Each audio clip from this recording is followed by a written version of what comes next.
भगवान श्री कृष्ण को नमस्कार करते हुए आपका अनंत एकेडमी ऑफ मैथमेटिक्स में स्वागत है। ये आपकी एक थ्योरम है कॉम्प्लेक्स एनालिसिस की, इसको ध्यान से समझिए, इम्पोर्टेंट है।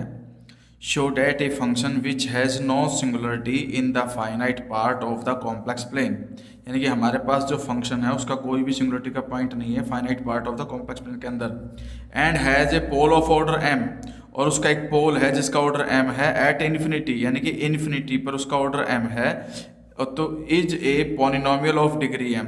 तो वो जो फंक्शन है वो एक पोलिनोमियल होगा जिसकी डिग्री क्या होगी m। ये हमें वेरीफाई करना है इसके अंदर। देखिए, since F Z has no singularity in the finite part, ये तो हमें क्वेश्चन में गिवन है कि कोई सिंगुलरिटी का पॉइंट नहीं है of the complex plane, it is analytic for all finite value of Z. जब सिंगुलरिटी का पॉइंट ही नहीं है तो वो एनालिटिक होगा, डिफाइन होगा, क्योंकि सिंगुलरिटी का पॉइंट वो होता है जिसपे फंक्शन आपका नॉट डिफाइंड होता है।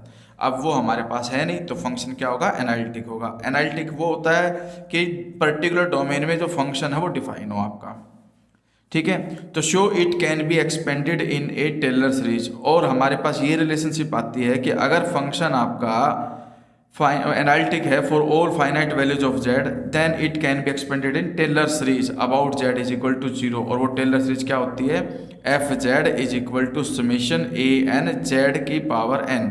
जनरली यहाँ पे जेड माइनस समथिंग होता है, लेकिन अबाउट 0 है इसलिए जेड माइनस 0 जेड ही होता है, और यहाँ पे mode of Z less than infinity, क्योंकि फाइनाइट वैल्यू के लिए है।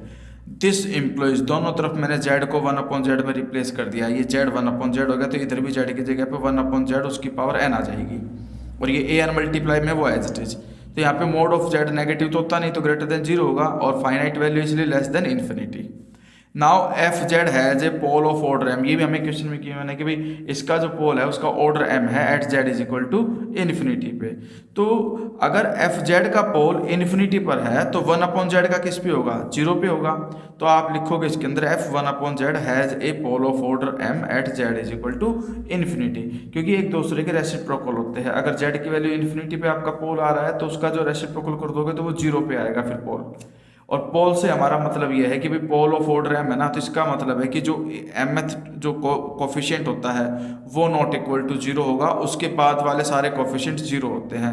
पोल ऑफ ऑर्डर m का मतलब यही है। अगर पोल ऑफ ऑर्डर 10 होता ना तो a10 is not equal to 0, फिर 11 12 13 वो सब 0 होते चले जाते हैं। तो इस तरह से हमारे पास जो एफ जेड था, यानी कि जो टेलर्स एक्सपेंशन था, वो n इज इक्वल टू 0 से इन्फिनिटी के बजाय अब वो कहाँ पे रुक जाएगा, m तक, a n जेड की पावर n। तो यहाँ पे लास्ट जो पावर आएगी वो m आएगी, क्योंकि m के बाद वाली टर्म जैसे m+1, am+2, am+3 and so on up to infinity तक सब 0 हो जाएंगी बाद वाली, इसलिए m तक स्टॉप कर दिया।